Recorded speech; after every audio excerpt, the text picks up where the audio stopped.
on aging. I give this at the age of 80. If you'd said, Alan, one day you'll be talking into a machine the age of 80, when, 40 years ago or 30 years ago, I've said, A, I won't be talking into a machine, and B, I won't be still thinking very much at the age of 80. It seemed such an old age. My grandparents seemed pretty old when they were in their 60s, and so the idea of being able to string thoughts together in this way at the age of 80 and maybe go on for some years.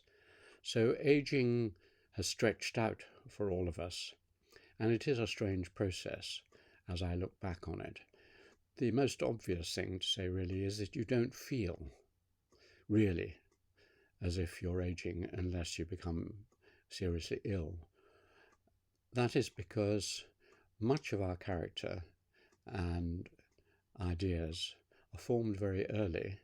We reach our peak in our brain abilities apparently around 20 or a little earlier or later.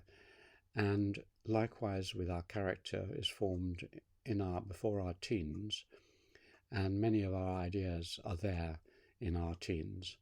And so I feel if you could probe inside me, when I read about myself in my very long autobiography in many volumes, as I was at the age of 8 or 10 or 12 or 15, I say, well, that's a long time ago, but that's me. I don't seem to have changed much. You feel, in other words, as many people, older people say, I feel young inside. I may look old and shriveled, but my spirit and heart feels very young. It doesn't feel as if it's getting older. Outward forms get older. Your body begins to slow down. I notice now that I can't walk as fast or do as much gardening or dance with my grandchildren in the same boisterous way, and I'm wondering whether I'll be able to climb up to my Himalayan village again. But these are external physical things, no different from being a bit ill earlier in your life or having some accident. And likewise, my mind, I can see I get tired more quickly. I am less able to concentrate for long periods. But otherwise, my mind seems more or less okay. And so aging is a curious outward process. Of course, again, it goes in steps. You don't gradually get older. You're going along and then suddenly you discover you can't run far or you can't read books for long periods. And so you go in a stepwise fashion.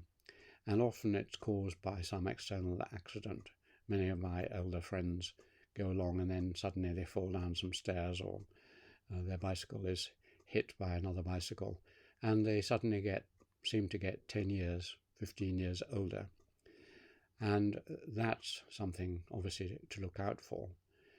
But on the whole, I found the aging process not frightening, not unpleasant.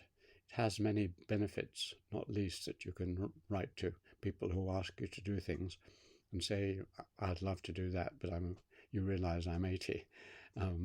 One of my friends who I asked to give a lecture, he wrote back and said, I'd love to do it, Alan, but you realize I'm 100.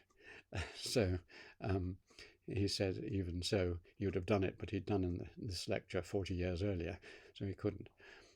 But a number of my friends in their 80s, 90s, 100s, my wife's grandmother at 110 gave her last interview to me. So aging is not something to be frightened of, and it has many benefits. If you are fortunate, you're reasonably well off, you're reasonably well, and you have a lovely partner, as I do. Of course, for many people it's sad, lonely, and full of sickness. But as an old person now, I can say to younger people, don't fear old age. Prepare for it by making sure you have lots of interests and hobbies, and try and preserve friendships as much as possible and make new friends and travel. and read and other things like that.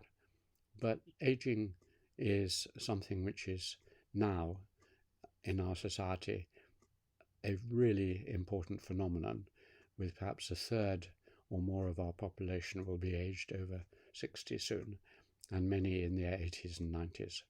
So long live aging.